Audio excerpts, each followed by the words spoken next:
Hola, muy buenas noches. Nosotros somos alumnas de la Escuela Normal de Licenciatura en Educación Preescolar, Profesor Pastor Rodríguez Estrada, módulo S El Chácara. Los integrantes de mi equipo son Daira María Ewan Peralta, Areli Genoveva Tzulke y su servidora Natasha Edith Changóngora. Y el día de hoy les vamos a hablar acerca sobre los derechos humanos en la educación, la interculturalidad y la interseccionalidad. Como primer punto, en lo que es de las causas de que modifican los derechos humanos y su impacto en el derecho a la educación, es que los derechos humanos abarcan un conjunto de prerrogativas inherentes a todos los individuos. Esto quiere decir que se da en una distinción alguna que son reconocidos o tratados internacionales en la legislación nacional. Y dentro de este marco, la educación emerge como un derecho fundamental y esencial para el desarrollo pleno de las personas y el progreso de la sociedad. Esto quiere decir que la Constitución mexicana, en consonancia con los acuerdos internacionales, consagra el derecho a la educación como un fundamento para el bienestar y la movilidad social, mas sin embargo, que dice que la realidad de México revela una disparidad significativa entre la proclamación de este derecho y su efectiva materialización, que quiere decir que a pesar de ser un derecho fundamental, el acceso equitativo a una educación de calidad en México se ve obstaculizado por factores socioeconómicos, políticos y culturales interrelacionados. Se dice también que existe una promesa de una educación que sirva como motor de desarrollo social y económico. Se diluye entre la persistencia de las desigualdades que se limitan a las oportunidades para millones de mexicanos. Este análisis se propone examinar las causas que modifican los derechos humanos y también su impacto en el derecho a la educación en México. Y en base a ella se da una revisión bibliográfica exhaustiva en el análisis de datos estadísticos relevantes y también en el examen de estudios de casos significativos. En ella se busca comprender la complejidad de los desafíos que enfrenta el sistema educativo mexicano.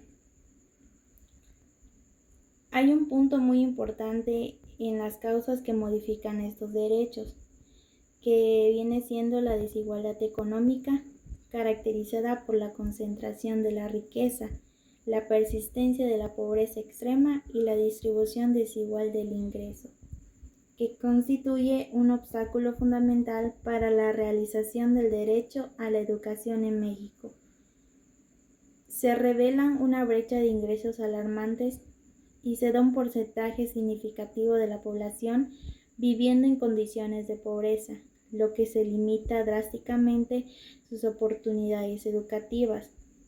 Las causas históricas y estructurales de esta desigualdad se remontan al modelo económico neoliberal implementado en las últimas décadas, así como la falta de políticas redistributivas efectivas que permiten a una distribución más equitativa de la riqueza.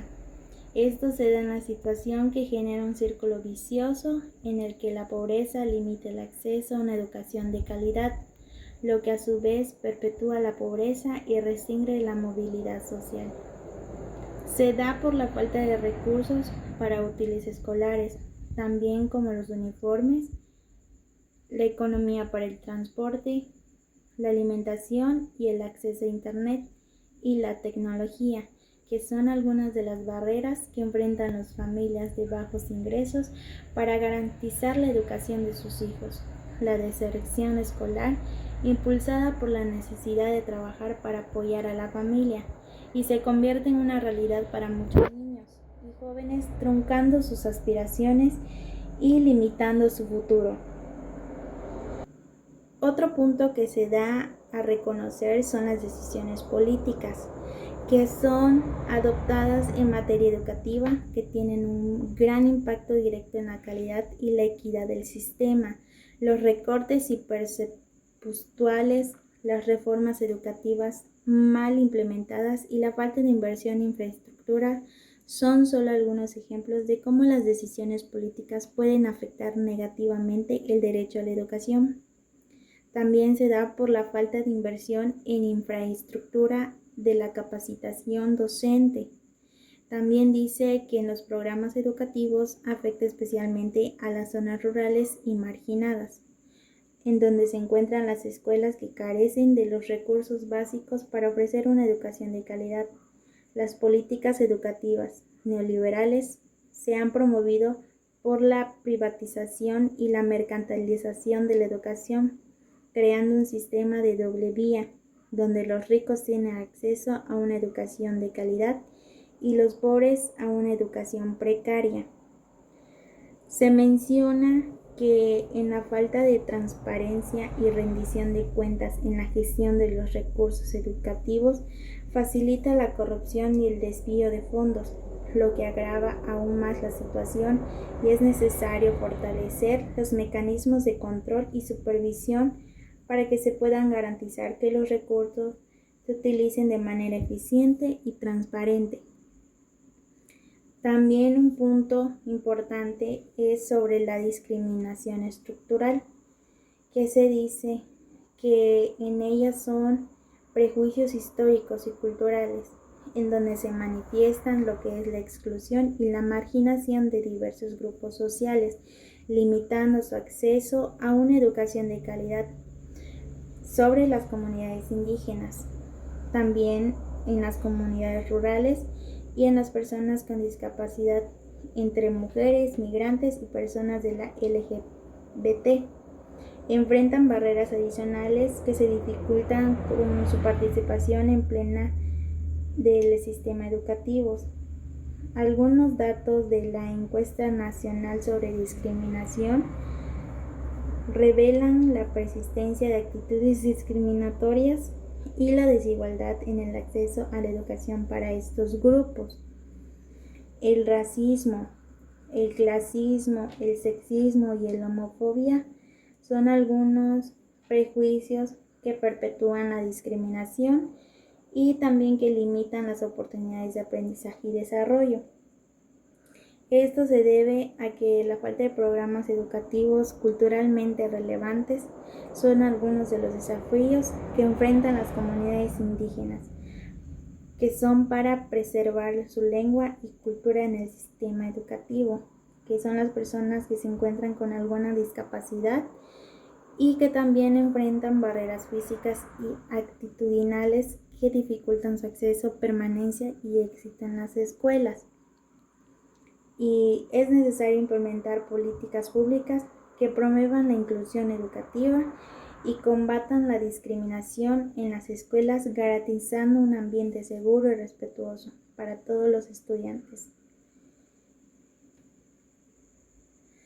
Otro punto más importante de este tema es sobre las carencias en infraestructura educativa.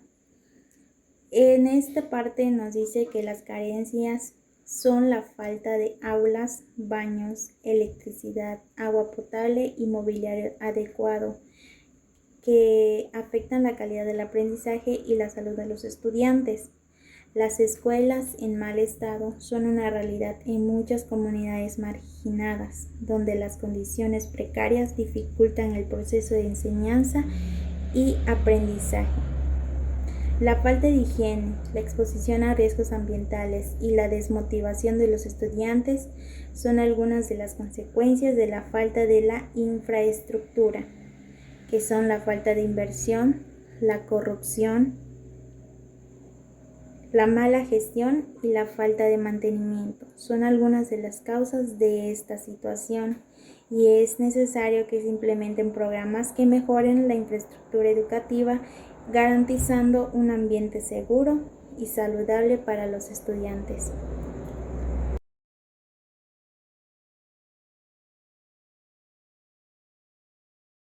Ahorita vamos a hablar sobre la interculturalidad. Existen dos tipos: interculturalidad funcional versus interculturalidad crítica.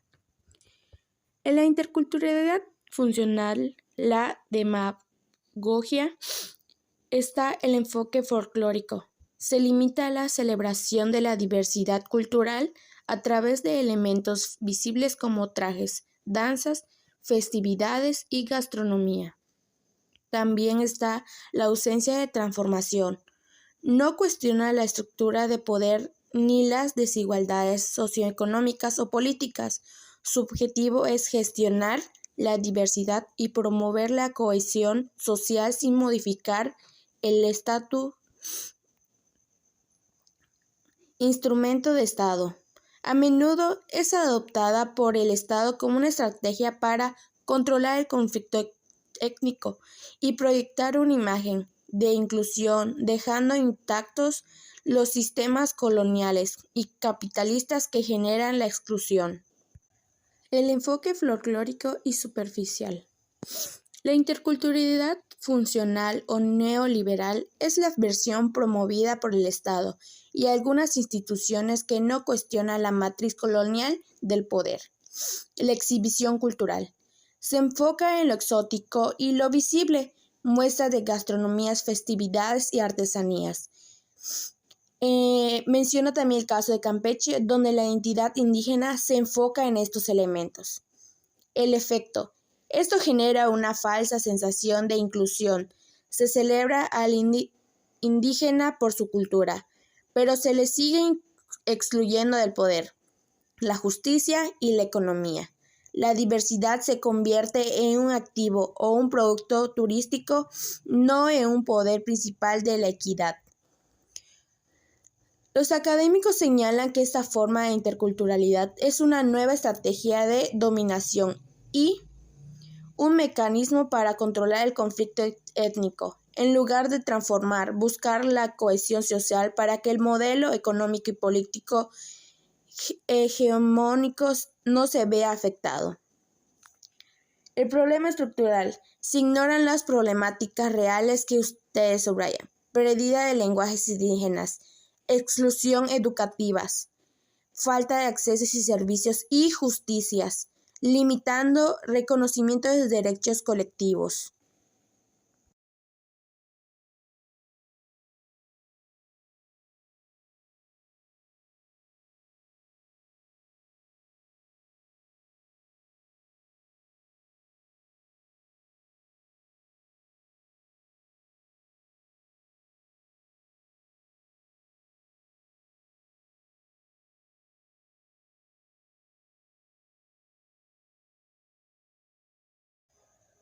Interculturalidad crítica, es decir, la herramienta útil. Se basa en cuestionamiento estructural. Va más allá del reconocimiento cultural para analizar y transformar las relaciones del poder históricamente desiguales. También perspectivas de colonias. Busca descolonizar el pensamiento y las estructuras sociales, enfocándose en la justicia social y la equidad. Y también agenda de derechos.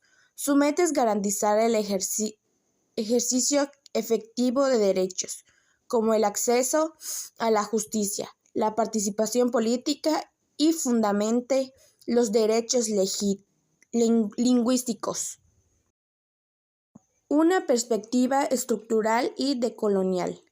La interculturalidad crítica es un enfoque que emerge en los movimientos sociales indígenas.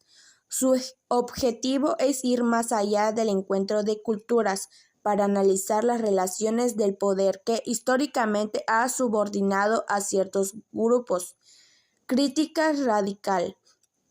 Busca descolonizar el pensamiento y la sociedad cuestiona: ¿quién define qué es cultura y quién tiene derecho a gobernar? No es la coexistencia, sino la transformación profunda de las estructuras para alcanzar la equidad y justicia social. Herramienta de lucha. Para que sea útil, la interculturalidad debe traducirse en acciones concretas que garanticen los derechos colectivos, Derechos lingüísticos. Garantizar la educación y la justicia en la lengua propia. Reconocimiento y respeto a los sistemas normativos internos, usos y costumbres y a la capacidad de autogestión. Visión colectiva. Superar la visión individualista y coaccidental de la ley para incorporar el principio indígena del territorio y colectividad.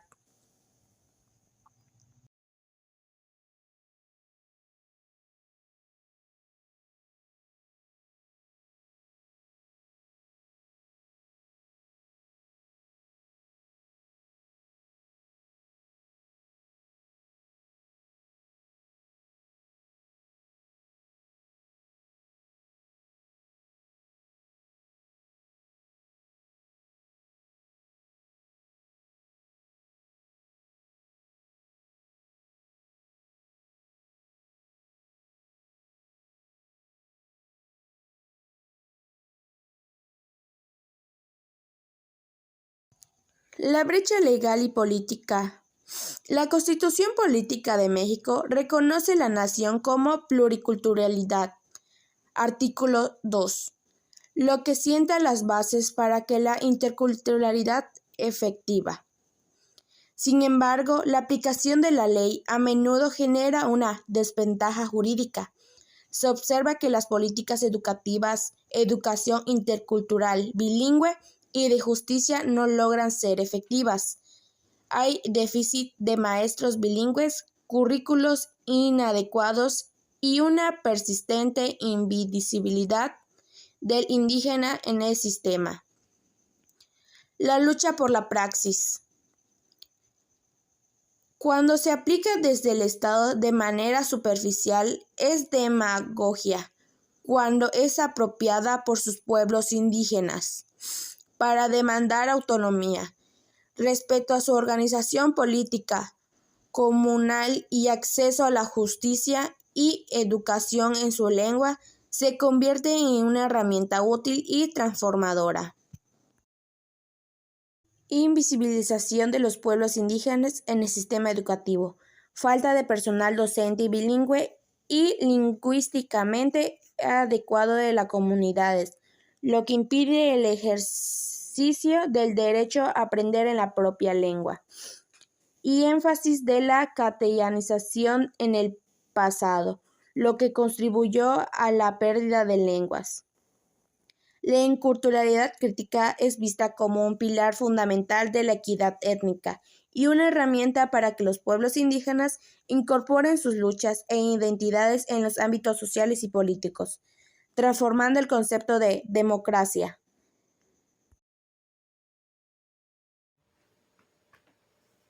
Conclusión. Un llamado a la acción para garantizar los derechos humanos en la educación.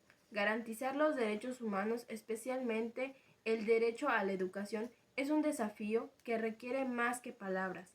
En México, la realidad es clara. Existen desigualdades estructurales profundas que afectan a millones de estudiantes y que no pueden ser resueltas con políticas superficiales o enfoques interculturales meramente simbólicos. La interculturalidad y la interseccionalidad son herramientas valiosas, pero solo si se aplican con profundidad y compromiso. Es fundamental reconocer la diversidad real y las desigualdades históricas que existen en el país. No basta con ver a todas las personas como iguales, si no se reconoce que algunos grupos enfrentan condiciones que limitan su acceso pleno a los derechos. Una postura crítica obligada a exigir políticas educativas que responden a contextos reales y no solo a discursos políticamente correctos.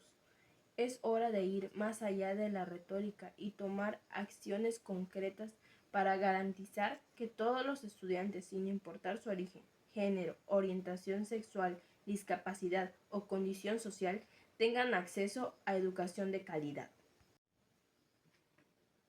¿Qué se necesita para lograr esto? Políticas educativas inclusivas que reconozcan y aborden las desigualdades estructurales y las necesidades específicas de cada grupo.